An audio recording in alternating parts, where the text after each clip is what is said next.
Okay, so I started playing guitar when I was 18, after somebody in my sixth form college played Hendrix, and it was like a light bulb just went off. It was like I had been looking at the world in black and white, and all of a sudden it was like full colour.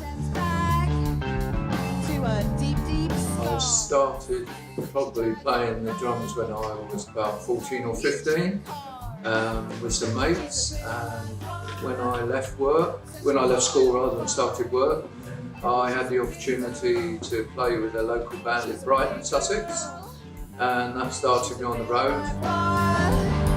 Set your heart on fire. She's a weird girl. She's a weird girl. And I've been in loads of bands over the years, so we're talking back to the 1980s. Mainly as a bass player. So I played bass in a reggae band called Brandon Squires, which got quite well known. They were an African Anglo band, so with two African guys, me playing bass. It was quite fun. She's a real life fire. Set your heart on fire. I've been doing music since I was. No one in my family was musical, and for some reason I wanted to buy a guitar. My parents said, "Why are you buying a guitar?" I said, "I don't know. I just feel this need to do music."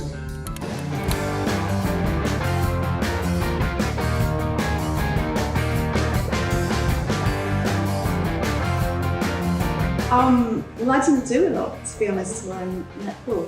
I started busking with him, and we had this suitcase that we made into a drum. So we had The bass drum. Yeah, the bass drum as the suitcase, and then we'd have the toms made specially, and we used to busk with it. Yeah, two singles. Did a bit of backing singing, but not a lot. And then we produced a band called Crystal. Yeah, we were like a fake duet. Basically. And we did an O2 thing, didn't we, on the stage, and I played keyboards and that. And then I started to play the proper drums, and then I was at a gig, and somebody threw something at me, like you do, and it landed here and busted the lumbar tendon in my hand, so I couldn't drum anymore. So I was going to leave the band, and then Jake, who was with us at the time, and Paul said, "Oh, get up the front and sing." So I went singing lessons to get a bit of confidence. I'm the front singer. And I found these guys on YouTube. Just saw one of those videos, and I just commented, "You guys could do some keyboards."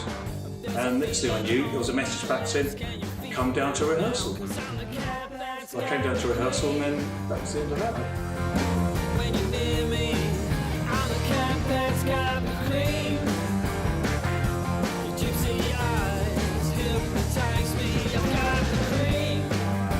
The guitarist Podge was the caretaker. Now he just started being a duo with his wife, now Nikki, and they said, "You know what? We should get a bass player." And they suddenly went, "Jake." So I just got a phone call from them, and we joined together. We started off in their band, which was called Crystal.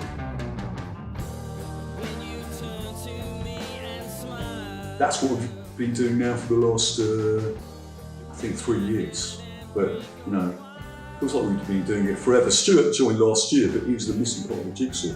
It just, as soon as he arrived, it just knew instantly he was the right person.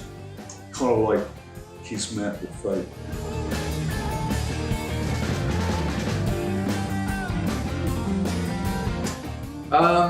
Well, it's got quite a long history, because Paul and Nikki, the singers, they started off as Crystal, as a duo.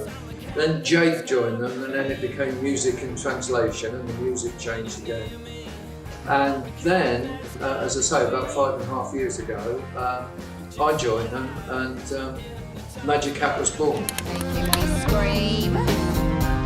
I'm hoping we can go and do another album, do more of our own stuff, a bit less on the covers. It'd be nice to do some bigger festivals, do a few bigger gigs. For me, life without music just wouldn't be alive. To continue for as long as we can. 21st century blues. I just don't know what I'm